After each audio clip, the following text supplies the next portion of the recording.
नमस्कार दोस्तों। इस वीडियो में हम कक्षा 10 का जो 18 का पाठ है, उपभोक्ता एवं विधिक जागरूकता तथा सूचना का अधिकार, ये पाठ बहुत ही महत्वपूर्ण है।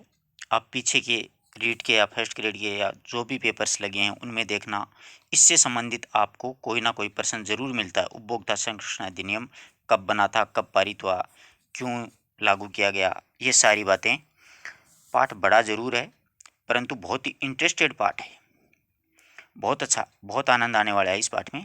दूसरा है सूचना का अधिकार। तो सूचना के अधिकार से संबंधित भी हर परीक्षा में प्रश्न होते हैं, वो उठा लिए जाते हैं। आ रही है ना बात समझ में? तो अब हम शुरू करते हैं।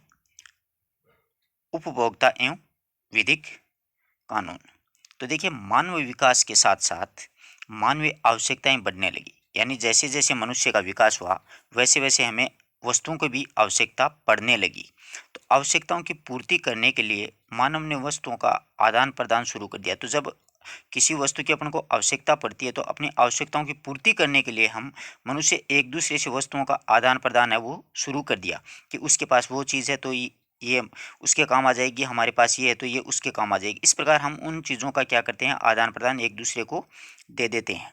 धीरे धीरे वस्तु विनिमय होने लगा। ये धीरे धीरे जो वस्तुएं हैं उनकी आवश्यकता और ज़्यादा बढ़ने लगी। और उसके बाद में जैसे जैसे वस्तुओं की आवश्यकता बढ़ने लगी तो इसके बाद मुद्रा के रूप में कीमती जो धातुएं हैं, मुद्रा का प्रचलन हुआ।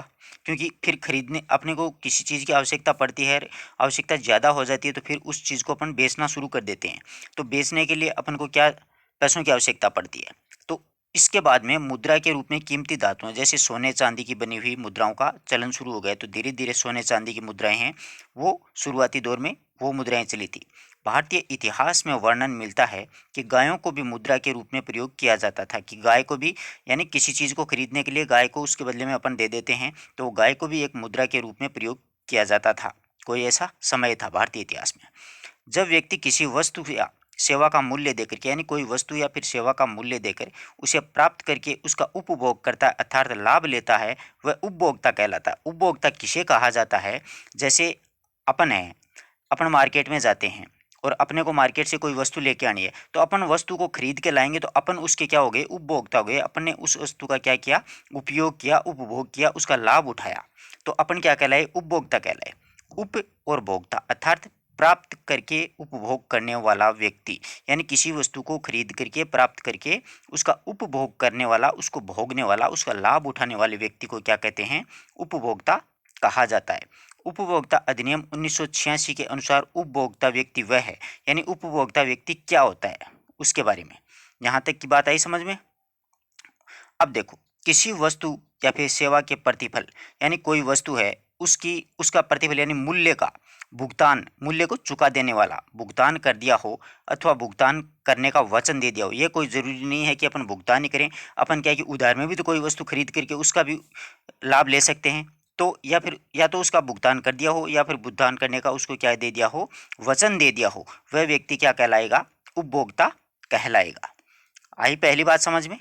दूसरी, प्रतिफल का आंशिक भुगतान, यानी कभी कभी पूरे पैसे नहीं होते हैं तो अपन थोड़े पैसे देकर भी अपना काम चलाते हैं कि भैया थोड़े दिनों बाद में थोड़े पैसे मैं आपको और दे दूंगा, आपका पूरा मूल्य चुकता हो जाएगा। तो प्रतिफल का यानी जो कीमत है उसका आंशिक भुगतान कर दिया हो अथवा आंशिक भुगतान करने का वचन दे दिया हो, यानी आधा बाद में दे देंगे आधा अब ले लो, ऐसा अपन दैनिक जीवन में करते ही रहते हैं। तीसरी बात, प्रतिफल का भुगतान यानी जो वस्तु है उसकी कीमत विलंब भुगतान तिथि के अनुसार करने का वचन दिया, या फिर एक टाइम दे दिया जाता है कि भैया अभी कुछ भी पैसे नहीं हैं, थोड़े दिनों बाद में मैं आपके पूरे पैसे दे दूंगा, ऐसा वचन दे दिया हो भुगतान विधि एक निश्चित टाइम के लिए, तो वो व्यक्ति क्या कहलाएगा, उपभोक्ता कहलाएगा। उपभोक्ता की बात आई समझ में। उपभोक्ता कौन होता है? क्रय की गई वस्तु या फिर सेवा से लाभ या फिर सुविधा प्राप्त करने वाला अंतिम व्यक्ति उपभोक्ता कहलाता है। सीधी सी बात है, खरीदने वाला व्यक्ति होता है वही उपभोक्ता होता है। उपभोक्ता अधिनियम में उपभोक्ता को दो वर्गों में बांटकर लाभान्वित किया, यानी उपभोक्ता उनको दो वर्गों में बांटा है। कौन कौन से? एक तो माल या माल का उपभोक्ता, दूसरा सेवा का उपभोक्ता। एक तो माल खरीदने वाला होता है उपभोक्ता, दूसरा उसका सेवा का लाभ उठाने वाला होता है, वो उपभोक्ता होता है। व्यक्ति यानी पर्सन। अधिनियम में व्यक्ति शब्द निम्नलिखित शामिल है। क्या क्या इसमें शामिल है? देखो, पंजीकृत या अपंजीकृत फर्म होती है कोई, यानी कोई संस्था होती है, फर्म जिसको आप जानते हो। संयुक्त या हिंदू परिवार होता है। सहकारी कोई संस्था हो सकती है। व्यक्तियों की कोई संघ या फिर उसकी समितियों को पंजीनियम अधिनियम के अंतर्गत पंजीकृत किया गया, यानी कोई व्यक्ति होते हैं, उनका कोई संघ होता है या उनकी कोई समिति होती है, उनका उनका पंजीयन अधिनियम के अंतर्गत पंजीकृत हो अथवा नहीं हो, ये व्यक्ति क्या होते हैं, उससे शामिल हो सकते हैं, यानी उपभोक्ता में। अब देखो, उपभोक्ता का शोषण का कारण। उपभोक्ता किस किस प्रकार से उसका शोषण होता है।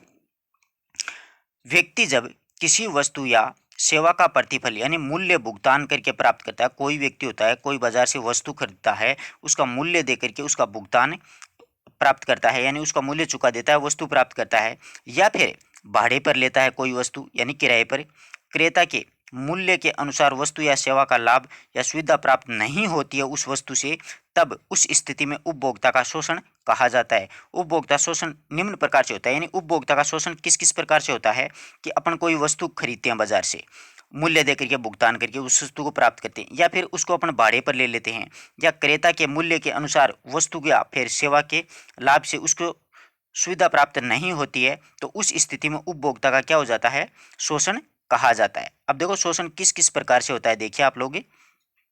एक तो ये होता है कि वस्तु या फिर सेवा की गुणवत्ता, यानी अपन कोई वस्तु खरीदते हैं, उसमें अच्छी क्वालिटी नहीं होती, उसमें अच्छी गुणवत्ता नहीं होती है, या फिर उसमें मात्रा कम होती है, या फिर उसमें शुद्धता में कमी होती है, या फिर मानक पर ध्यान दिए बिना ही क्रय कर लेते हैं, या फिर उसमें मूल्य जो लिखा होता है उससे अधिक अपन से कोई पैसे ले लेता है दुकानदार, तो इस स्थिति में अपना क्या हो जाता है, शोषण हो जाता है।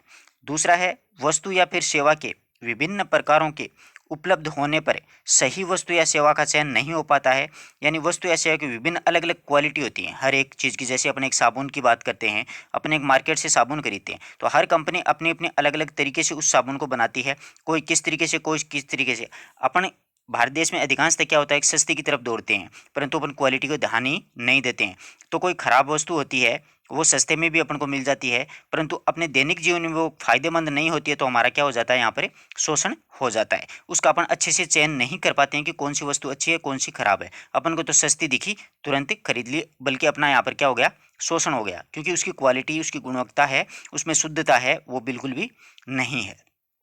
तीसरी बात, वस्तुओं से संबंधित लिखित या फिर अलिखित पूर्ण जानकारी का अभाव रहता है। वस्तुओं पर पूरी जानकारी लिखी हुई होती है, परंतु अपन उसको पढ़ते ही नहीं है। अपन तो सीधा जाते हैं मार्केट में और सीधी वस्तु का नाम लिया और वो खरीदी और तुरंत ले आए। इसमें ये नहीं देखते कि इसके ऊपर क्या लिखा हुआ है, क्या जानकारी, कितना इसका मूल्य है, ISO ID कितनी है, कुछ भी अपन उसका ध्यान नहीं देते हैं, जबकि अपन को उसका ध्यान देना चाहिए। चौथी बात है, वस्तुओं की पैकिंग पर लिखित प्रचार पर विश्वास कर लेना, यानी वस्तुओं पर की जो पैकिंग होती है उस पर लिखित का प्रचार पर आप विश्वास कर लेते हैं कि इसमें, इसके अंदर क्या होता है, ऊपर लिखा हुआ जैसा रहता है, अपन क्या कर लेते हैं, उस प्रचार से ही उस वस्तु को क्या कर लेते हैं, खरीद लेते हैं। उपभोक्ता का अशिक्षित होना, एक उपभोक्ता क्या होता है, अशिक्षित होता है, उसको जानकारी यानी पता ही नहीं होता है कि वस्तु का कितना मूल्य है, क्या है, और अपन को दुकानदार होते हैं वो ठग लेते हैं अशिक्षा के अभाव में। दूसरा है, क्रय की गई वस्तु सेवा के मूल्य के भुगतान की रसीद, कैश बिल, क्रय संविदा आदि प्राप्त नहीं होता है। अपन इन चीज़ों का बिल्कुल ध्यान ही नहीं देते हैं कि इसकी कितनी रेट है, क्या है इसकी, इसका मतलब अपन बिल भी लेना है, कि अपन को और भी लेना है, उसका कितने में दुकानदार के पास में आई है वो देखना है। अपन कुछ भी नहीं करते हैं, और ना ही अपन को दुकानदार दिखाता भी नहीं है। अपन ये कह देते हैं ना, इसका पुराना बिल दिखाओ, तो वो क्या कहता है, अगली दुकान से ले ले। तो यहाँ पर भी उपभोक्ता क्या होता है, शोषण हो रहा है। दूषित या फिर हानिकारक वस्तु है सेवा के विरुद्ध उपभोक्ता के द्वारा लिखित व उचित तरीके से शिकायत नहीं करना, यानी अपन क्या करते हैं, खरीद तो लेते हैं, परंतु अपन उसकी, अपन को ये पता भी चल जाता है कि ये बेकार चीज़ है, परंतु अपन उसकी शिकायत ही नहीं करते हैं।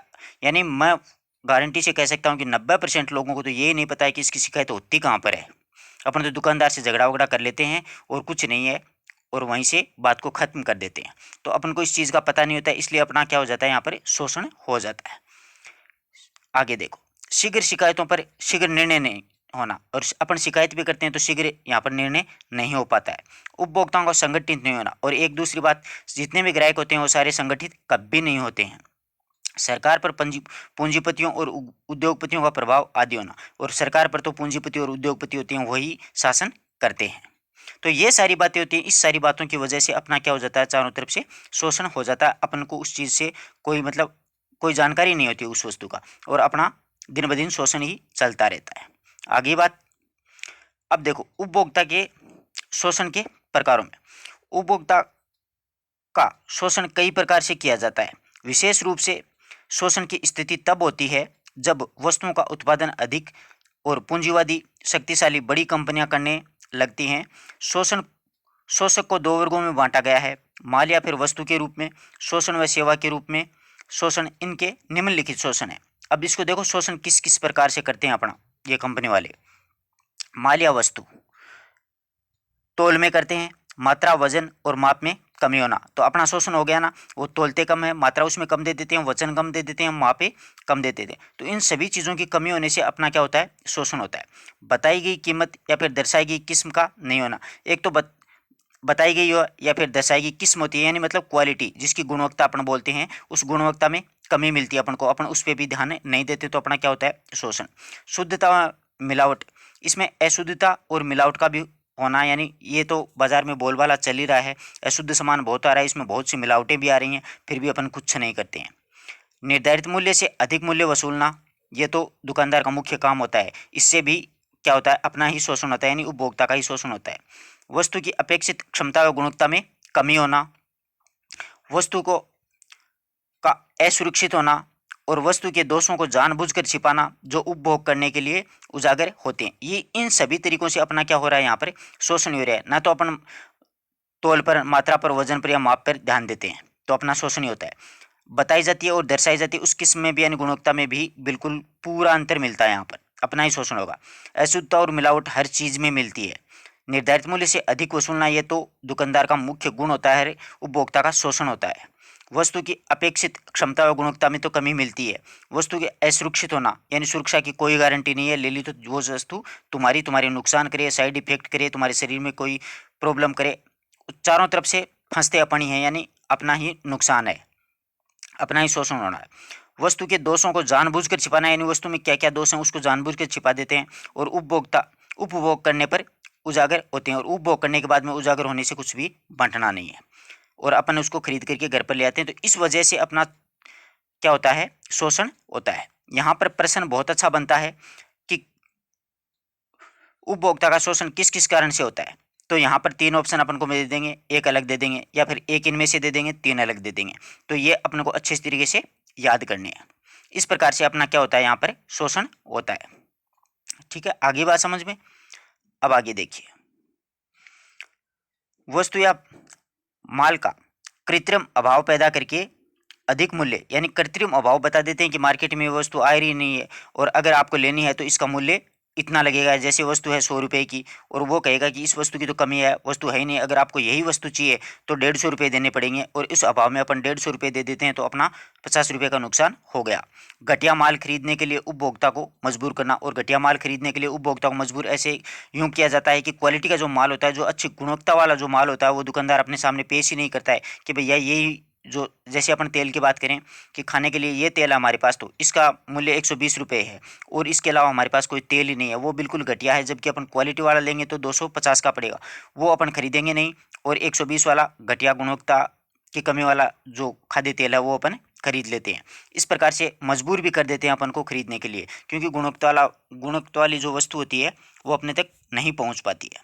दूसरा, सेवा में, सेवा शर्तों के अनुसार समय पर गुणवत्ता युक्त संतोषजनक रूप से सेवा प्रदान नहीं करना, संतोषजनक रूप से सेवा नहीं देते, सेवा का असुरक्षित दोष युक्त होना, और सुविधा लाभ के स्थान पर हानि पहुंचाना, शारीरिक मानसिक बौद्धिक क्षति पहुंचाना। इस प्रकार से अपना चारों तरफ से क्या होता है, शोषण ही शोषण होता है। उपभोक्ता के अधिकार क्या क्या होते हैं, देखो। उपभोक्ता संरक्षण का क्षेत्र माल विक्रय अधिनियम 1930 में शुरू हुआ माना जाता है। इसके बाद उपभोक्ता संरक्षण अधिनियम 1986 पारित किया गया था। इसी अधिनियम का मुख्य उद्देश्य उपभोक्ताओं के हितों का श्रेष्ठतर संरक्षण व्यवस्था करना, और ये अधिनियम 1986 की धारा 6 में उपभोक्ता के संरक्षण एवं संवर्धन करने के लिए निम्नलिखित अधिकारों का प्रावधान किया गया है। देखो 1930 ईस्वी में एक कानून बनाया गया था कि अधिनियम 1930 में ये शुरू किया गया था जब अंग्रेजों के टाइम में, तो उपभोक्ता संरक्षण अधिनियम 1986 इसको ध्यान में रखते हुए उपभोक्ता संरक्षण अधिनियम 1986 बना था, और वो अधिनियम 1986 की धारा 6 में उपभोक्ताओं को संरक्षण प्रदान करने के लिए निम्नलिखित अधिकार दिए गए हैं। वो अधिकार कौन कौन से हैं देखिए। पहला है परिसंकटमय माल के विरुद्ध संरक्षण का अधिकार, कि उपभोक्ताओं को उस माल के विपणन के विरुद्ध संरक्षण दिए जाने का अधिकार है जो माल या फिर सेवा उनके जीवन और संपत्ति के लिए संकट पैदा करता है। जैसे पहला इसमें क्या है समझने की कोशिश कीजिए कि संकटमय माल के विरुद्ध संरक्षण का अधिकार, कि उपभोक्ता अगर किसी माल को खरीदता है, विपणन करता है, उसके वो घटिया अगर माल होता है तो उसके विरुद्ध सरकार के द्वारा संरक्षण दिए जाने का अधिकार है कि सरकार उसको संरक्षण प्रदान करेगी कि ये घटिया माल है। माल और सेवा उनके जीवन और संपत्ति के संकट पैदा, यानी ऐसा माल या फिर ऐसी सेवा जो व्यक्ति के जीवन और संपत्ति को उसको संकट पैदा कर देता है। उदाहरण के लिए अपमिश्रित खाद्य पदार्थ जीवन के लिए खतरनाक होता है, यानी मिश्रित यानी मिलावट युक्त जो खाद्य पदार्थ होगा वो अपने शरीर के लिए, अपने जीवन के लिए संकट यानी खतरनाक साबित हो सकता है। दूसरा है कमजोर सीमेंट होती है जो संपत्ति व जीवन के लिए खतरनाक है, यानी कमजोर सीमेंट होती है, उससे अपन कोई मकान वगैरह बनाते हैं तो वो हो सकता है कि बनाने के दौरान ही नीचे गिर जाए या फिर 1-2 साल के बाद में वो सीमेंट होती है वो जगह छोड़ देती है, जिससे कि अपने जान माल की हानि हो सकती है, अपने जीवन के लिए खतरनाक है हो सकता है। इस प्रकार से ऐसी स्थिति होने पर अपने को संरक्षण प्रदान कौन करेगी? सरकार करेगी, उपभोक्ता अधिनियम के तहत 1986 के तहत। दूसरा है, यह बात आ गई समझ में आपको कि परिसंकट में माल के विरुद्ध संरक्षण का अधिकार ये है। दूसरा है सूचित किए जाने पर सूचना का अधिकार। उपभोक्ता जो माल वस्तु का क्रय करता है, यानी जो माल या वस्तु खरीदता है, उसके गुण, उसकी मात्रा, उसकी शुद्धता, मापन और मूल्यों के बारे में उत्पादक विक्रेता से सूचना का अधिकार ले सकता है। यानी ये जो चीज़ है, अपन कोई चीज़ मार्केट से खरीदते हैं तो अपने उस दुकानदार से इस बात का पूछने का अपने को पूरा अधिकार है कि इसमें कितनी तो गुणवत्ता है, कितनी मात्रा में है, कितनी इसमें शुद्धता है, कितना क्या इसका मानक मूल्य है, उनके बारे में अपन उससे पूछ सकते हैं। ये अपने को सूचना का अधिकार है, यानी पूछने का उसमें अधिकार है, परंतु ऐसा अपन कभी नहीं करते हैं। आगे देखो, विभिन्न प्रकार की वस्तुएं या फिर माल विभिन्न प्रतिस्पर्धी मूल्यों पर पाने का अधिकार। उपभोक्ता के लाभ के लिए सरकार और प्राधिकारियों के द्वारा विभिन्न प्रकार के मालों या फिर वस्तुओं की आपूर्ति विभिन्न प्रकार के मूल्यों पर बाजार में प्रस्तुत कराई जाए, ताकि उपभोक्ता होता है वो अपनी पसंद का माल क्रय कर सके और अधिक एकाधिकार समाप्त हो सके। यानी कभी कभी क्या होता है, एकाधिकार हो जाता है कि दूसरे के पास में सामान ही नहीं मिलेगा, जबकि ऐसा कभी नहीं होता है। इसको समझने की कोशिश कीजिए। उपभोक्ता के लाभ के लिए सरकार और प्राधिकारी जो होते हैं, सरकार और प्राधिकारियों का ये दायित्व होता है कि विभिन्न प्रकार के मालों या फिर विभिन्न प्रकार की वस्तुओं की आपूर्ति विभिन्न प्रकार के मूल्यों में, यानी विभिन्न प्रकार के मालों की, विभिन्न प्रकार की वस्तुएं की और विभिन्न प्रकार की उसकी क्या होगी, कीमत होगी, बाजार में प्रस्तुत कराई जाए। ये सरकार का और अधिकारियों का दायित्व होता है, ताकि जो उपभोक्ता यानी अपन जो खरीदते हैं, उपभोक्ता अपनी पसंद का माल क्रय करे, अपनी पसंद के माल को खरीद सके और एकाधिकार होता है वो उसका समाप्त हो सके, दुकानदारों का एकाधिकार होता है वो वहाँ पर समाप्त हो सके। आई बात समझ में। चौथा पॉइंट देखिए, उचित फॉर्मों के समक्ष ध्यान पाने का अधिकार है। यानी राष्ट्रीय परिषद को उपभोक्ताओं को ये आश्वासन दिए जाने का दायित्व दिया गया है कि उचित फॉर्मों यानी उचित जो फर्म होती हैं उनके समक्ष सुनवाई का अधिकार हो, यानी बड़ी जो फर्म होती है उसके समक्ष जो उपभोक्ता होता है उसका सुनवाई का अधिकार हो। ऐसे फॉर्मों में उपभोक्ता को ध्यान पर विचार मिलेगा, यानी उपभोक्ता को ध्यान एवं उसका विचार मिलेगा। उचित पारितोष, उचित उसको दंड भी मिलेगा जो फर्म होगी उसको। फर्मों के द्वारा उसकी समस्या का सम्यक विचार भी होगा, यानी बड़ी जो फर्म होती हैं वो अपने को ठग लेती हैं तो उसके समक्ष क्या होगा कि अपने मुकदमा दायर कर सकें, जिससे कि क्या है कि अपने भी वहाँ पर सुनवाई का अधिकार हो, और जिससे फर्म होती हैं जो मुख्य फर्म होती हैं उन पे पारितोष यानी उन पे दंड लगेगा, यानी उस पर कुछ ना कुछ कठोर सजा होगी, या फिर उसको कीमती रूप में उसको मतलब पैसे दे करने होंगे कि आपको 5,000 रुपये का जुर्माना, जिसको अपन बोल सकते हैं, वो उस फर्म पे लगाया जाएगा, और जिससे कि समस्या पर सम्यक विचार भी हो सकेगा कि ये जो समस्या है इस पर विचार किया जा सके। अब अगला है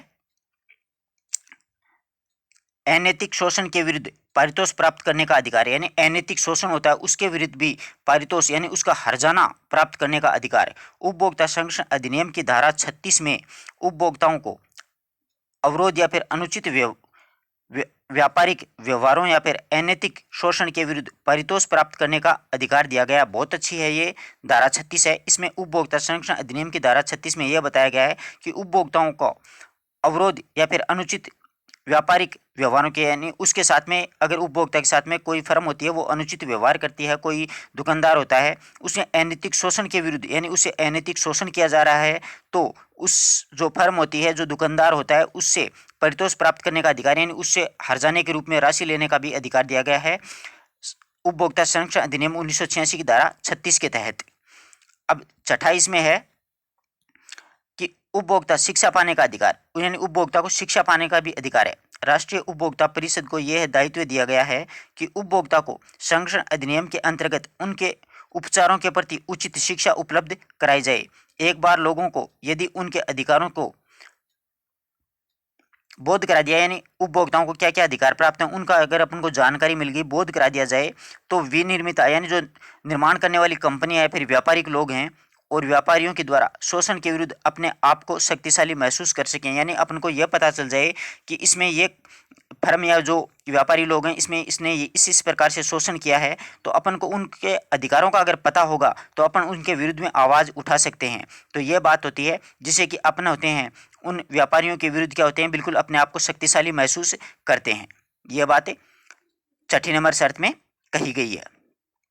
उपभोक्ता के कर्तव्य। अब उपभोक्ता के कर्तव्य क्या होते हैं, देखो, उपभोक्ता को शोषण या फिर हानि से बचने के लिए वस्तु या फिर माल सेवा को क्रय करते समय या फिर भाड़े यानी किराए पर लेते समय अपने निम्नलिखित कर्तव्यों का पालन करना होगा, यानी ये अपन को करनी चाहिए, परंतु अपन ये कार्य नहीं करते हैं। कौन कौन से कार्य करने चाहिए, देखो बहुत अच्छी बात है, बहुत ध्यान से सुनिएगा कि क्रय की गई वस्तु या फिर सेवा के मूल्यों को भुगतान की रसीद अपने पास में होनी चाहिए, यानी अपन कोई वस्तु मार्केट से खरीदते हैं तो उसकी रसीद, उसका बिल, क्रय की गई वस्तु और सेवा मूल्यों की भुगतान की रसीद, कैश बिल और क्रय संविदा आदि का विवरण आवश्यक रूप से अपने पास में होना चाहिए। कहने का बात है कि अपने पास में कोई भी वस्तु खरीदते हैं तो उसका बिल होना बहुत जरूरी होती है। अपन बिल लेते ही नहीं है दुकानदार से, अपन तो सीधा ही सामान खरीदे और पैसे दिए और तुरंत आ गए। इस वजह से अपना क्या होता है, यहाँ पर शोषण होता है, जबकि अपना एक कर्तव्य होता है, ये चीज़ें अपने पास में होनी चाहिए। दूसरा, वस्तु से संबंधित लिखित या फिर अलिखित पूर्ण जानकारी होनी चाहिए, यानी वस्तु से संबंधित लिखित या फिर अलिखित कोई ना कोई तो अपने पास में उसका प्रूफ यानी सबूत होना बहुत जरूरी होता है। तीसरी बात बहुत ही महत्वपूर्ण है, वस्तुओं के श्रेणीकर अथवा गुणवत्ता के चिन्हों जैसे ISI होता है, AG होता है, ISO होता है, FPO होता है, EPO होता है आदि का पूरा ध्यान रखना चाहिए। अपन इन चीज़ों पर बिल्कुल भी ध्यान नहीं देते। आप कभी भी कोई भी वस्तु खरीदो तो ध्यान रखना, एक साइड में बिल्कुल बहुत ज़्यादा से ऐसे लाइनें मिलेंगे आपको और उसके नीचे कोई ना कोई नंबर मिलेंगे, वो ISO नंबर होते हैं, उनका अपन को ध्यान होना चाहिए। ये अगर ISO नंबर का अपन ध्यान होते हैं तो जो जिससे अपन वस्तु खरीदते हैं जिसमें गुणवत्ता की कमी होती है तो उसके खिलाफ अपन शिकायत दर्ज कर सकते हैं, उनका अपन बिल्कुल भी ध्यान नहीं देते हैं। ये बहुत महत्वपूर्ण पॉइंट है। अगला देखो, वस्तु और सेवा की कमी, दोष पाए जाने पर विक्रेताओं को तुरंत सूचित कर हानि की क्षतिपूर्ति की मांग करें, यानी वस्तु या सेवा में कोई दोष या फिर कमी अपन को मिल जाती है तो तुरंत विक्रेता को सूचित करके हानि की क्षतिपूर्ति की मांग कर सकते हैं। अपन तुरंत उसे सूचित करना चाहिए दुकानदार को कि आपसे ये चीज़ ली थी, इसमें ये कमी आई है और आप हमारी क्षतिपूर्ति करो। परंतु अपन ऐसा नहीं करते हैं कि आगे से ध्यान रखेंगे, अपन उस दुकान से नहीं खरीदेंगे, दूसरे से खरीद लेंगे, तो दूसरा होता है वो भी अपने साथ में ऐसा ही बिहेव करता है। इसी कारण अपना लगातार शोषण होता जा रहा है। पांचवा देखिए, अपनी शिकायत की पुष्टि के दस्तावेज के प्रमाण जुटाएं, यानी अपन जो शिकायत करना चाहते हैं तो उस पुष्टि के लिए कम से कम कुछ ना कुछ सबूत तो हो, लिखित बिल वगैरह हो, उसके बारे में जानकारी वगैरह हो, लिखित या अलिखित, वो होगा तो ही अपन शिकायत कर सकते हैं। विनिर्माता यानी निर्माता जो कंपनी या फिर विक्रेता आदि उपभोक्ता की शिकायत पर ध्यान नहीं देता है तो अविलंब उपभोक्ता न्यायालय, फिर राज्य सरकार के उपभोक्ता संगठन या फिर मंच से संपर्क स्थापित करें। परंतु ये तो अपन जानते नहीं कि उपभोक्ता न्यायालय होता कहाँ पर है, राज्य सरकार का उपभोक्ता संगठन कहाँ पर होता है, मंच से संपर्क कहाँ से स्थापित किया जाता है। यहाँ पर शिकायतें दर्ज होती हैं उपभोक्ता न्यायालय में, राज्य सरकार उपभोक्ता संगठन में। यहाँ पर अपन जो माल खरीदते हैं उससे संबंधित यहाँ पर शिकायत दर्ज करवा सकते हैं। अगला देखिए, उपभोक्ता विवाद निवारण के लिए किए गए उपाय। उपभोक्ता विवादों के लिए स्वतंत्रता प्राप्ति से पूर्व माल विक्रय अधिनियम 1930 अपने ऊपर पड़ा था, बनाया गया था तथा 24 दिसंबर 1986 को भारतीय संसद ने उपभोक्ता संरक्षण अधिनियम 1986 पारित किया था। यानी भारतीय संसद में उपभोक्ता संरक्षण अधिनियम जो कानून बना था वो 24 दिसंबर 1986 को बना था। इसीलिए 24 दिसंबर को भारत में उपभोक्ता दिवस के रूप में मनाया जाता है। तो 24 दिसंबर उपभोक्ता दिवस के रूप में मनाया जाता है, ये ध्यान रखना 24 दिसंबर को। इस अधिनियम में 3 स्तरों पर उपभोक्ता विवाद का निवारण की व्यवस्था की गई है, एक तो राष्ट्रीय स्तर पर, दूसरी राज्य स्तर पर और एक केंद्र स्तर पर। तो यहाँ से प्रश्न उठ सकता है और कई बार यहीं से प्रश्न आता है कि उपभोक्ता संरक्षण अधिनियम कब लागू हुआ था। तो ध्यान रखना 24 दिसंबर 1986 को लागू हुआ था भारतीय देश में। ये ध्यान में रखना अच्छी तरीके से। 24 दिसंबर 1986 को भारतीय संसद में उपभोक्ता संरक्षण अधिनियम 1986 पारित किया गया था। उपभोक्ता दिवस कब मनाया जाता है, उपभोक्ता संरक्षण दिवस, तो वो 24 दिसंबर को मनाया जाता है। ये कितने स्तर पर होता है, तो ये 3 स्तर पर होता है, राष्ट्रीय स्तर पर, राज्य स्तर पर और जिला स्तर पर। ये 3 स्तर पर होता है, ध्यान रखना, राष्ट्रीय स्तर, राज्य स्तर और आप ऊपर देख रहे हो जिला स्तर। आगे बात समझ में। अब देखो, उपभोक्ता संरक्षण अधिनियम 1986 के द्वारा प्रदत्त शक्तियों के आधार पर राजस्थान राज्य उपभोक्ता संरक्षण अधिनियम 1987 पारित किया गया था। अब यह पूछ ले कि राष्ट्रीय उपभोक्ता संरक्षण अधिनियम कब लागू हुआ, तो 1986 में, और राजस्थान राज्य उपभोक्ता संरक्षण अधिनियम कब बना, तो 1987 में। यह ध्यान में रखना। राज्य में 2 स्तर पर होता है, ये भी ध्यान में रखना। वैसे पूरे देश में 3 स्तर पर होता है, राष्ट्रीय स्तर पर, राज्य स्तर पर और जिला स्तर पर, परंतु राज्य में होता है राज्य स्तर और जिला स्तर पर 2 पर। एक राष्ट्रीय दिल्ली में है। जिला स्तर पर जिस जिले के अपन होते हैं उस जिले में होता है उसका उपभोक्ता न्यायालय, और राज्य स्तर पर जहाँ पर राज्य की राजधानी होती है वहाँ पर होता है, और राष्ट्रीय स्तर पर मतलब अपनी मुख्य राजधानी यानी नई दिल्ली में है। आई बात समझ में तीनों की। अब देखो, राज्य आयोग, राजस्थान उपभोक्ता संरक्षण नियमावली 1987 नियम 7 के अनुसार क्या है कि राज्य आयोग का कार्यालय राज्य की राजधानी में स्थित होगा, यानी राज्य का आयोग होगा उसका कार्यालय राज्य की राजधानी मतलब अपना जयपुर में है। राज्य आयोग के कार्य दिवस तथा कार्यालय समय वही होंगे जो राज्य सरकार निर्धारित करेगी, यानी राज्य आयोग के जो कार्य दिवस होते हैं उनके कार्यालय का जो समय होता है वो राज्य सरकार ही निर्धारित करती है। राज्य आयोग की शासकीय मुद्रा संप्रतीक ऐसा होगा जैसा कि राज्य सरकार विनिर्दिष्ट किया, यानी राज्य सरकार जो जिस मुद्रा को मान्यता देगी वही मुद्रा है वो राज्य आयोग के द्वारा शासकीय मुद्रा मानी जाएगी। राज्य आयोग की बैठक जब कभी भी आवश्यक हो अध्यक्ष के द्वारा बुलाई जा सकती है, यानी राज्य उपभोक्ता आयोग है, राज्य संरक्षण उपभोक्ता आयोग है, उसकी बैठक होता है, उसका मुख्य अध्यक्ष होता है, वो कभी भी बुलाई जा सकती है उसके द्वारा। जिला कोरम में भी वही नियम लागू होंगे।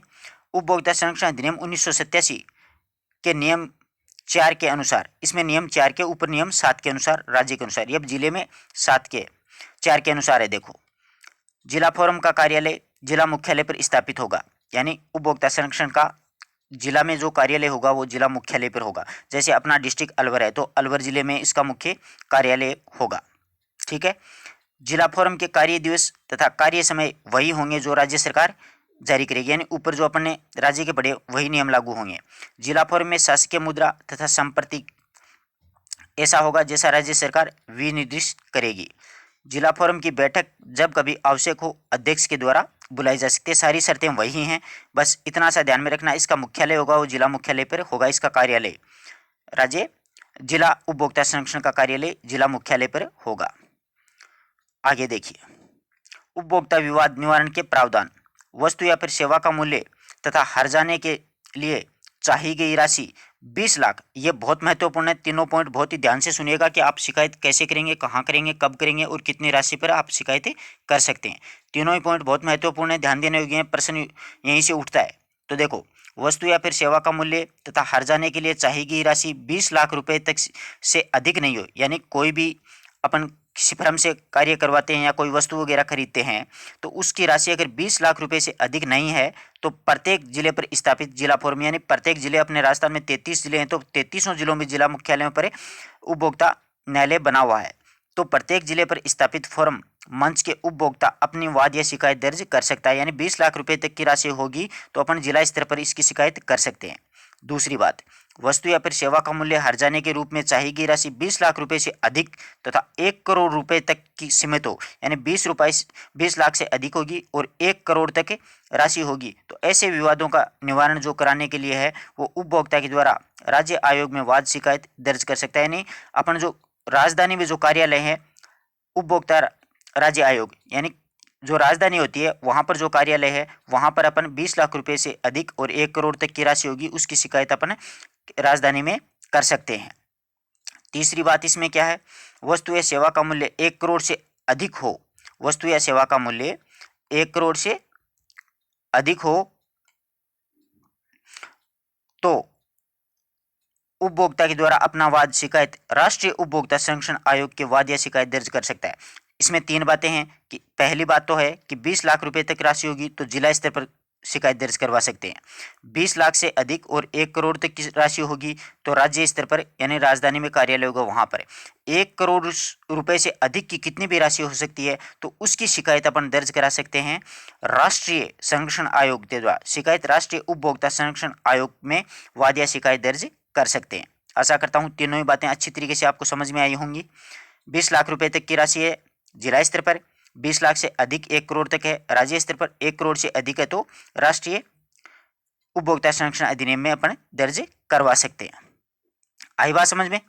अब देखिए वाद के निर्णय के विरुद्ध अपील करने का क्षेत्र यानी कब अपन इसकी शिकायत कर सकते हैं। जिला फोरम के द्वारा 90 दिन की अवधि के निर्णय नहीं देने या फिर दिए गए निर्णय से उपभोक्ता से संतुष्ट नहीं हो, अगर अपन जिला फोरम में शिकायत करते हैं और उसमें 90 दिन की अवधि तक निर्णय नहीं दे पाता है, अगर जिला स्तर पर जो अपन ने शिकायत दर्ज की थी उसका, तो निर्णय नहीं होने पर उपभोक्ता उससे अगर संतुष्ट नहीं होने पर वह जिला फोरम के निर्णय के विरुद्ध राज्य उपभोक्ता संरक्षण आयोग जा सकता है। अगर जिले में अपन शिकायत करते हैं 90 दिन के भीतर अपन को निर्णय नहीं मिलता और अपन उस निर्णय से संतुष्ट नहीं होते हैं तो उसके विरुद्ध में अपन राज्य उपभोक्ता संरक्षण आयोग में शिकायत दर्ज कर सकते हैं यानी अपील कर सकते हैं।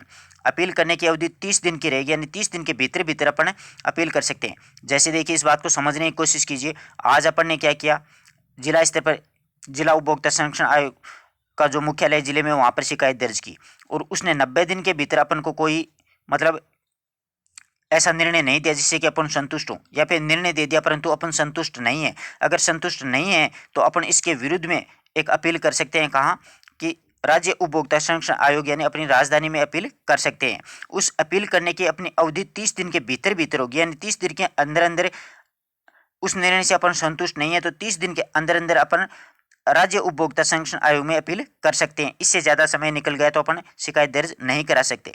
राज्य आयोग के निर्णय के विरुद्ध अगर अपन संतुष्ट नहीं होते हैं तो उसके विरुद्ध राष्ट्रीय आयोग में अपील की जा सकती है। राष्ट्रीय उपभोक्ता संरक्षण आयोग के निर्णय के विरुद्ध उच्चतम न्यायालय में अपील की जा सकती है। अधिक से अधिक कहाँ पर पहुँच सकते हैं अपन, उच्चतम न्यायालय का निर्णय अंतिम निर्णय माना जाता है, क्योंकि सुप्रीम कोर्ट में अपन लास्ट अपील दर्ज कर सकते हैं, लास्ट शिकायत दर्ज करवा सकते हैं जिसमें अपना अंतिम निर्णय माना जाएगा। तो पहले तो होगा जिला स्तर पर 90 दिन की अवधि तक अगर निर्णय में अपन संतुष्ट नहीं है या फिर वो निर्णय नहीं देता है किसी कारणवश तो उस कारण अपन राज्य उपभोक्ता आयोग में यानी राजधानी में चले जाएंगे और उस अपील के 30 दिन के भीतर भीतर राजधानी में अपन को जाना पड़ेगा। जिले वाला में अगर जिले वाला मुख्य संरक्षण आयोग है वो अपन को संतुष्टिपूर्वक जवाब नहीं देता है तो 30 दिन के भीतर भीतर अपन राज्य वाले में चले जाएंगे। राज्य वाले से अगर अपन संतुष्ट नहीं है तो राष्ट्रीय वाले में चले जाएंगे। राष्ट्रीय वाले से अगर अपन संतुष्ट नहीं है तो उसके विरुद्ध में अधिकतम उच्चतम न्यायालय में अपन जा सकते हैं। उच्चतम न्यायालय जो निर्णय देता है वो सर्वमान्य होता है। विधिक जागरूकता। अब ये उपभोक्ता संरक्षण अधिनियम क्यों बना इसके बारे में बताऊं आपको मैं थोड़ा सा। देखिए सर्वप्रथम फ्रांस में गरीब और निर्धन और कंगाल लोगों की कानूनी सहायता के लिए यह कानून बनाया गया था। कुछ इस प्रकार के कानून बनाए गए थे। गरीब निर्धन और कंगाल लोग थे। तब सन 1851 ईस्वी में विधिक सहायता आंदोलन जागरूक हुआ था, यानी विधिक सहायता आंदोलन जागरूक हुआ था गरीबों की सेवा करने के लिए। ब्रिटेन में गरीब और जरूरतमंदों को कानूनी सहायता देने के लिए कुछ नियम सन 1944 में बनाए गए थे। यहाँ पर 2 प्रश्न यूँ बन सकते हैं कि फ्रांस में उपभोक्ता संरक्षण अधिनियम कब बना, तो ध्यान रखना 1851 में, और ब्रिटेन में अगर अपन को पूछ लेगा तो 1944 में बना था। न्याय के समान अवसर विषय पर भारत सरकार ने उसी न्याय के समान अवसर पर विषय पर भारत सरकार ने सन 1960 ईस्वी में कुछ दिशा निर्देश जारी किए थे। सन 1980 में राष्ट्रीय स्तर पर विधिक सेवा सहायता विषय पर नियम बनाने के लिए माननीय न्यायमूर्ति PN भगवती के निरीक्षण में एक कमेटी बनाई गई थी। विधिक सेवा सहायता कार्यक्रम के समस्त भारत में एक रूपता से लागू करने के लिए भारत सरकार ने सन 1987 में विधिक सेवा अधिनियम 1987 पारित किया। यह कानून संपूर्ण देश में 5 नवंबर 1995 को प्रभावी हुआ था। इसलिए 5 नवंबर को राष्ट्रीय विधिक सेवा दिवस के रूप में मनाया जाता है। राष्ट्रीय विधिक सेवा दिवस कब मनाया जाता है? 5 नवंबर को। और ये कानून कब पारित हुआ था? भारत सरकार ने 1987 ईस्वी में विधिक सेवा अधिनियम 1987 पारित किया था। यह कानून संपूर्ण देश में 5 नवंबर 1995 को लागू हुआ था। विधिक सेवा कानून अधिनियम कब लागू हुआ था? 5 नवंबर 1995 को प्रभावी हो गया, यानी लागू हो गया। विधिक सेवा अधिनियम 1987 के अधीन नागरिकों को समानता का अवसर देते हुए न्यायिक व्यवस्था को उन्नत करने एवं आर्थिक विषमता को कम करने के लिए अनेकों योजनाएं लागू की गई थी। गरीबी रेखा के नीचे जीवन यापन करने वाले लोग, अनुसूचित जाति, अनुसूचित जनजाति तथा आदिवासी, विकलांग, श्रमिक, वृद्धजन, महिलाओं और बालकों तथा कमजोर वर्ग के लोगों को लाभ देने के लिए केंद्र सरकार तथा राज्य सरकारों ने एक नई जन कल्याणकारी योजनाएं बना रखी हैं, जो दूर दराज गांवों या ढाणियों में रहने के कारण तथा अशिक्षा व अज्ञान के कारण वे लोग जन कल्याणकारी योजनाओं का लाभ नहीं ले पाते हैं। साथ ही नियमों कानूनों की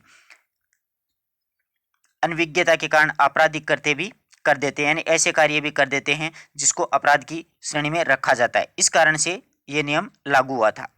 विधिक सेवा प्राधिकरण संस्था, राष्ट्रीय विधिक सेवा प्राधिकरण, राज्य विधिक सेवा प्राधिकरण और जिला विधिक सेवा प्राधिकरण, ये 3 स्तर पर होती है।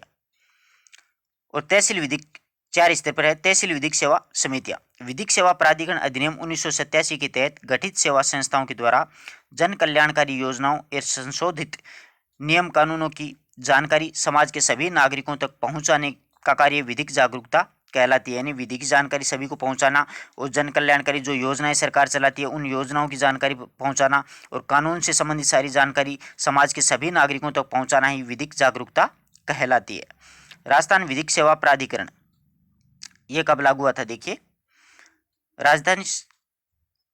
राजस्थान राज्य विधिक सेवा प्राधिकरण। राजस्थान राज्य विधिक सेवा प्राधिकरण की स्थापना 1987 के अधीन की गई है। कब की गई है पूछा जा सकता है? 1987 के अधीन। इसका मुख्यालय राजस्थान उच्च न्यायालय भवन जयपुर में स्थित है। राजस्थान राज्य विधिक सेवा प्राधिकरण का मुख्यालय कहाँ है? राजस्थान उच्च न्यायालय भवन जयपुर में। माननीय मुख्य न्यायाधीश महोदय राजस्थान उच्च न्यायालय के मुख्य संरक्षण एवं वरिष्ठ न्यायाधीश इसके कार्यकारी अध्यक्ष होते हैं, जिसके निर्देशन में पूरे राज्य में विधिक सेवा कार्यक्रमों का संचालन होता है। यानी हाईकोर्ट का मुख्य न्यायाधीश होता है, वो विधिक सेवा प्राधिकरण का मुख्य अध्यक्ष होता है। अब ये मुख्य क्या क्या बातें होती है? राज्य विधिक प्राधिकरण का यह करते हैं, यानी यह मुख्य कार्य है कि वह केंद्रीय सरकार की नीति और निर्देशों का क्रियान्वयन करे। यानी जो केंद्र सरकार होती है, जो नीतियाँ बनाती है, जो योजनाएं लाती हैं, उनको निर्देशित करे और उनको क्रियान्वयन यानी लागू करे। ऐसे व्यक्ति को विधिक सेवा देना, यानी ऐसे व्यक्तियों को विधिक सेवा देना जो कि इस अधिनियम के अधीन मानदंडों की पूर्ति करते हैं। यानी जैसे महिला है, आदिवासी है, कमजोर वर्ग है, निःशक्त जन है, वो निर्धन हैं, गरीबी रेखा से नीचे हैं, उन सभी को इन सभी मानदंडों की वो पूर्ति करती है, तो उनको इन सेवा का लाभ मिल सके। जो योजनाएं चालू होती हैं उनको लोक अदालतों का तथा जिनके अंतर्गत न्यायालय के मामले के लिए लोक अदालतें भी हैं, जिसका संचालन करना है। निवारक और अनुकूलन विधिक सहायता कार्यक्रमों का जिम्मा लेना, स्थायी लोक अदालतों का संचालन, वैकल्पिक विवाद निवारण व्यवस्था,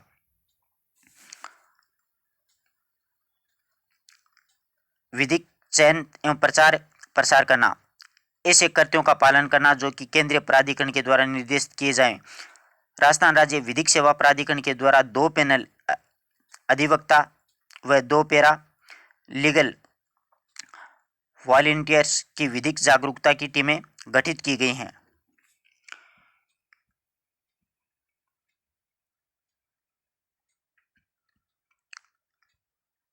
विधिक जागरूकता के उपाय कौन कौन से मुख्य उपाय हैं? न्यायिक व अधिकारीगण ने विभिन्न विधिक जागरूकता टीम के द्वारा विद्यालय या महाविद्यालय या सार्वजनिक स्थान पर विधिक साक्षरता और शिविरों का आयोजन किया जाता है। 8 मोबाइल वैनों के माध्यम से गांव-गांव में संचालन लोक अदालत हैं, उनका विधिक जागरूकता अभियान चलाया जाता है। आकाशवाणी, दूरदर्शन, कम्युनिटी रेडियो पर नियमित कानून की बात साप्ताहिक कार्यक्रम पर प्रसारण किया जाता है। दूरदर्शन राजस्थान पर प्रत्येक शनिवार सायं 7 बजे से 7:30 बजे तक, राज्य सरकार के सभी आकाशवाणी केंद्रों पर प्रत्येक रविवार को 5:45 से लेकर के 6 बजे तक, यानी 5:45 से 6 बजे तक कानून की बात की एक विधिक चर्चा इसमें होती रहती है। जागरूकता के प्रसारण भी इसमें किया जाता है। जिला विधिक एवं प्राधिकरण के द्वारा पर्चे और लघु पुस्तकें छपवा करके वितरित करवाई जाती हैं। अधिक जानकारी हेतु संपर्क करने के लिए ये देखो पूरा पता भी दिया गया है। राजस्थान राज्य स्तर श्रीमान सदस्य सचिव, राजस्थान राज्य विधिक सेवा प्राधिकरण जयपुर, ये कॉन्टैक्ट नंबर भी सारे दिए हैं। जिला स्तर पर अध्यक्ष सचिव जिला विधिक प्राधिकरण, तहसील स्तर पर भी अध्यक्ष तहसील तथा विधिक सेवा समिति, ये सारे हैं। मुख्य लाभकारी योजनाएं राज्य सरकार राजस्थान राज्य सरकार के द्वारा निम्नलिखित योजनाएं दुर्घटना बनने पर, देखो कितनी कितनी योजनाएं चलती हैं। असंगठित क्षेत्र में पंजीकृत श्रमिक के दुर्घटना में मृत्यु होने पर 5 लाख रुपए की सहायता राज्य सरकार के द्वारा दी जाती है। चिकित्सा अनुदान, पंजीकृत श्रमिकों को इलाज करने के लिए 1 लाख रुपए तक की राशि प्रदान की जाती है। और निर्माण श्रमिकों और बच्चों की छात्रवृत्ति, देखो पंजीकृत श्रमिक जो होते हैं उनके बच्चे जो 6ठी से 8वीं तक जो छात्र होते हैं, लड़के होते हैं, उनको 1000 रुपये की छात्रवृत्ति दी जाती है। लड़कियां होती हैं उनको 1500 रुपये की छात्रवृत्ति राशि। 9वीं से 12वीं तक लड़कों को 2000 रुपये, लड़कियों को 2400 रुपये छात्रवृत्ति में। स्नातक में लड़कों को 4000, लड़कियों को 5000।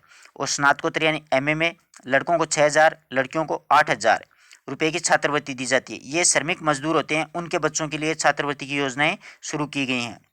प्रसूति सहायता यानी डिलीवरी केस में, इसमें महिला हितकारी योजना में 2 प्रसव के लिए प्रति प्रसव 6000 रुपये प्रति प्रसव सहायता मिलती है, यानी 12000 रुपये की छात्रवृत्ति है वो उन श्रमिक महिलाओं को मिलती है। राजस्थान विश्वकर्मा गैर संगठित कामगार अंशदान योजना, पंजीकृत जो श्रमिक होते हैं उनके जीवन सुरक्षा के लिए अंशदायी पेंशन का भी लाभ दिया गया है। मातृत्व लाभ अधिनियम 1961, पंजीकृत महिलाएं श्रमिकों के बच्चों को जन्म से पूर्व 6 सप्ताह और बच्चे के जन्म के 6 सप्ताह तक मजदूरी सहित अवकाश भी इन महिलाओं को उपलब्ध किया जाता है, पाने का पूरा अधिकार होता है। श्रमिकों की सुरक्षा के लिए राज्य बीमा एवं कर्मचारी भविष्य निधि की योजना भी चलाई गई है। इस प्रकार की ये सारी सुविधाएं दी गई हैं। बाल विवाह निषेध अधिनियम 2006, यानी विवाह की आयु निर्धारित 21 वर्ष से कम आयु का लड़का 18 वर्ष से कम आयु की लड़की को शादी होती है तो वो बाल विवाह कहलाती है। ये एक दंडनीय अपराध है। नियमानुसार बाल विवाह करने पर माता पिता दोनों को 2 साल तक की कड़ी सजा और 1 लाख रुपए तक का जुर्माना या दोनों दे हो सकती हैं। तो ये परीक्षा में पूछा जा सकता है कि बाल अपराध के दौरान कितनी राशि रखी गई है। तो बाल अपराध के लिए 1 लाख रुपए तथा 2 साल की कड़ी सजा का प्रावधान किया गया है। जो नाबालिग होते हैं उनकी शादी होती है तब उनके माता पिता को। अब देखो, आप प्रतियोगी परीक्षाओं की तैयारी करते हो तो नकल विरोधी कानून भी बनाया गया। राजस्थान सार्वजनिक परीक्षा अनुचित साधनों पर रोक अधिनियम 1992 के अनुसार परीक्षा के दौरान नकल एवं अनुचित साधनों का प्रयोग करने पर 3 साल तक की सजा मिलती है। अगर आप नकल करते पकड़े जाते हो तो आपको 3 साल की सजा का प्रावधान किया गया है। और नकल करने वाले छात्र के विरुद्ध आपराधिक प्रकरण दर्ज किया जाता है, यानी भविष्य में वो परीक्षा नहीं दे सकता है और उसे स्कूल से निष्कासित भी कर दिया जाता है। ये सारे प्रावधान हैं नकल से संबंधित, स्पेशली ध्यान रखना। अब बहुत ही महत्वपूर्ण है सूचना का अधिकार। अक्सर परीक्षा में प्रश्न पूछा जाता है कि भारत के संविधान ने हर नागरिक को बोलने की स्वतंत्रता दे रखी है। जनता टैक्स देती है, इसलिए जनता को यह जानने का अधिकार है कि उसके द्वारा चुकाई गई रकम सही कामों में खर्च की है या नहीं। यानी जनता जो टैक्स देती है तो जनता को ये जानने का पूरा अधिकार है कि उसके द्वारा जो रकम चुकाई गई है वो सही कामों में खर्च हुई है या नहीं, कामों की गुणवत्ता कैसी है, यानी काम कैसा किया जा रहा है, सरकार की जनता के प्रति पूरी जिम्मेदारी है या नहीं। किसी भी नागरिक के द्वारा मांगने पर सरकारी अधिकारी या फिर कर्मचारी को सूचना देनी होगी।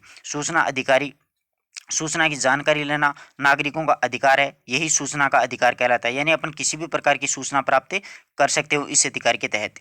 सूचना का अधिकार अधिनियम 2005, ये पूछा जाता है बहुत बार कि लोकसभा के द्वारा यह कानून 15 जून 2005 को पारित हुआ था। सूचना का अधिकार अधिनियम लोकसभा में 15 जून 2005 को पारित हुआ तथा राष्ट्रपति की मंजूरी के बाद में यह कानून पूरे देश में 13 अक्टूबर 2005 को लागू हुआ था। पूछा जा सकता है कि सूचना का अधिकार अधिनियम कब लागू हुआ, तो 13 अक्टूबर 2005 को लागू हो चुका था। सूचना का अधिकार अधिनियम 2005 के तहत देश के नागरिकों को क्या क्या कर्तव्य हैं वो देखिए, अपने को क्या क्या अधिकार दिए गए हैं।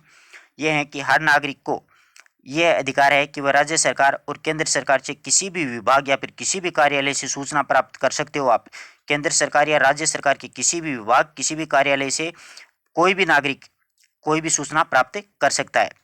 कोई भी नागरिक दस्तावेज या फिर रिकॉर्ड देख सकता है और दस्तावेजों की प्रमाणित प्रतियां भी ले सकता है, यानी उसकी फोटोस्टेट कॉपी भी वो ला सकता है। कामों को भी देख सकता है, काम में आने वाली सामग्री के नमूने भी वो ले सकता है।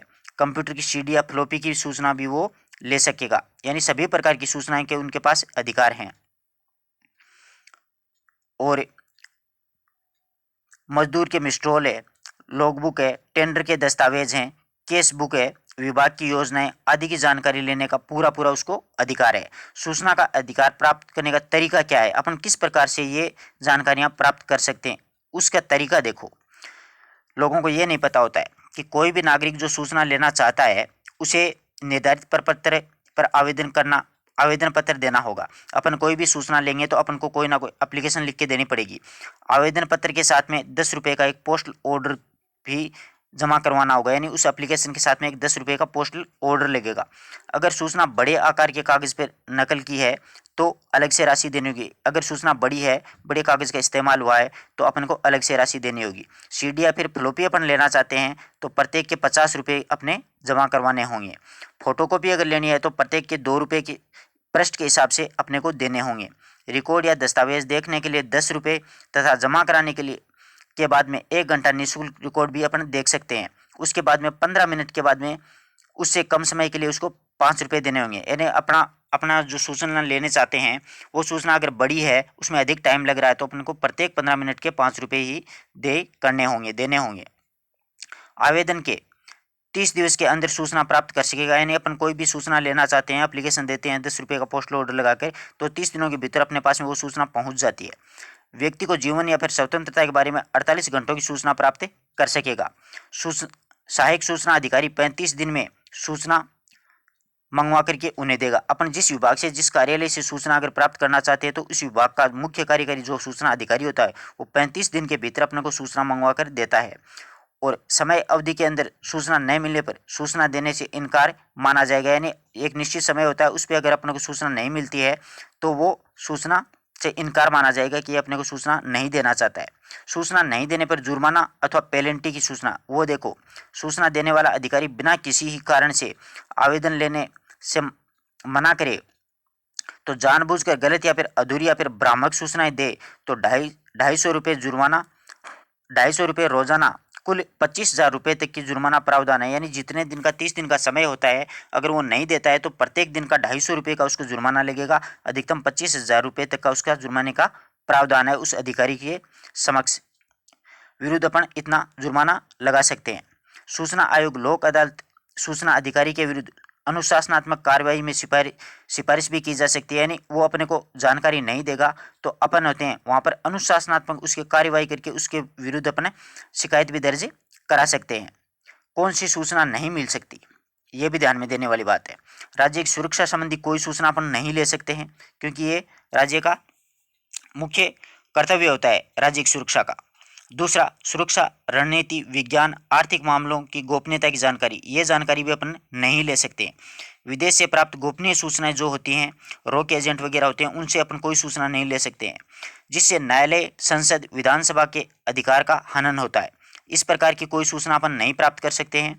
दूसरी, गुप्तचर ब्यूरो, सीमा सुरक्षा बल, अपराध या फिर उससे सुरक्षा का कोई खतरा हो तो इस प्रकार की अपने को कोई सूचना नहीं मिलेगी जिससे कि देश या फिर संविधान है, विधानसभा है, लोकसभा है, उनके अधिकारों का हनन होगा, तो ऐसी सूचनाएं अपन को कभी नहीं मिलेंगी। सूचना का अधिकार ग्राम पंचायत में ग्राम सचिव या ग्राम सेवक होता है, उससे अपन प्राप्त कर सकते हैं। ठीक है।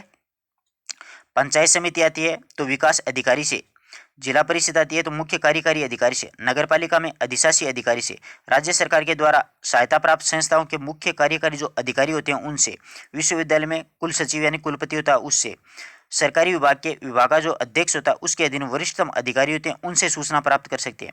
शासन सचिवालय में सचिव प्रशासन सुधार विभाग से अपन सूचनाएं प्राप्त कर सकते हैं।